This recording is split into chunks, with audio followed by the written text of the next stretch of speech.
চিরুলিয়া পল্লী সমাজের আয়োজনে বার্ষিক উৎসবে সাংস্কৃতিক সন্ধ্যার সূচনায় দীপক সার। শীতের সন্ধ্যায় চিরুলিয়া পল্লী সমাজের আয়োজনে বার্ষিক উৎসবে সাংস্কৃতিক সন্ধ্যার সূচনা হলো মহাসমারোহে। বাৎসরিক সাংস্কৃতিক ও পুরস্কার বিতরণী অনুষ্ঠান ঘিরে উৎসব উদ্দীপনা তুঙ্গে। প্রদীপ প্রজ্বলনের মাধ্যমে সন্ধ্যাকালীন অনুষ্ঠানের শুভ সূচনায় রামনগর এক পঞ্চায়েত সমিতির সদস্য দীপক সার। আজ মহিলাদের দ্বারা পরিচালিত যাত্রাকে ঘিরে উৎসব উদ্দীপনা ছিল তুঙ্গে।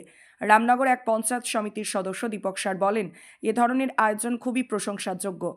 পল্লী সমাজ সংস্থার আয়োজনে বার্ষিক সাংস্কৃতিক অনুষ্ঠান ও পুরস্কার বিতরণী সভা 2026 আজকে দ্বিতীয় দিন, 3 দিন ধরে তাদের অনুষ্ঠান চলবে এবং আমার খুব ভালো লাগলো যে আজকে নারী শক্তি, মাতৃশক্তি, মায়েরাও সমানভাবে আজকে এগিয়ে এসেছেন।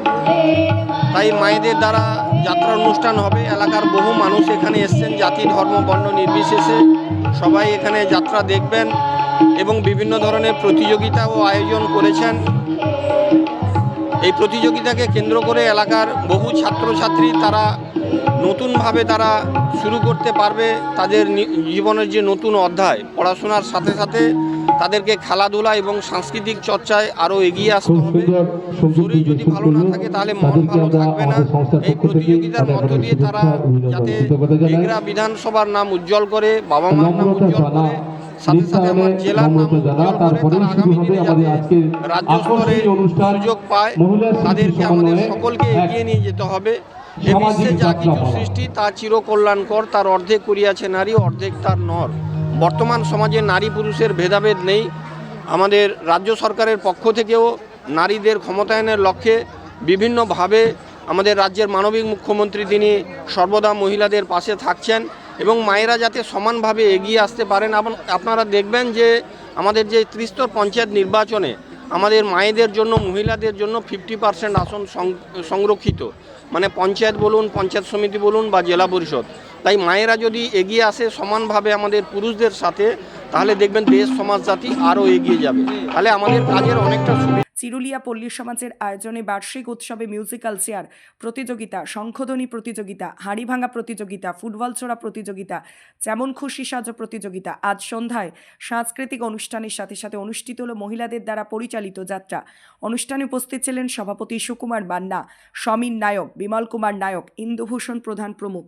আমরা প্রতি বছরই বিগত দিনে অনুষ্ঠান করে আসছি। একদিন আমাদের ক্রীড়া প্রতিযোগিতা থাকে, মায়েদের জন্য, সর্বসাধারণের জন্য আমরা রেখেছিলাম মিউজিক্যাল চেয়ার এবং ছোটদেরও মিউজিক্যাল চেয়ার ছিল শঙ্খধ্বনি প্রতিযোগিতা ছিল, আমাদের বসে আঁকো প্রতিযোগিতা করেছি ছোটদের নিয়ে আজকেই সকালে, এবং আমাদের হাঁড়ি ভাঙা প্রতিযোগিতা এবং সেই সাথে ফুটবল ছোড়া প্রতিযোগিতা ছোটদের। এই সমস্ত অনুষ্ঠান নিয়েই আমরা শুরু করেছি গতকাল ক্রীড়া প্রতিযোগিতা। স্বর্গীয় কার্তিক চন্দ্র সিংহ স্মৃতি পুরস্কার এই অনুষ্ঠান আমরা করে থাকি প্রতি বছর, এবছরও আমরা করেছি। আর আজকে আমাদের সাংস্কৃতিক অনুষ্ঠানের পাশাপাশি এলাকার মহিলারাই এবছর আকর্ষণীয় অনুষ্ঠান, যেটা মহিলারই এবছর যাত্রা করবেন, এটাই এবছরের সেরা আকর্ষণ অনুষ্ঠান। আগামীকাল আমাদের ছদ্মবেশ প্রতিযোগিতা রয়েছে সর্বসাধারণের জন্য এবং সাংস্কৃতিক অনুষ্ঠান রয়েছে। আমরা 2000 সালে 25 বছর পূর্ণ করেছিলাম, রজতজয়ন্তী বর্ষ।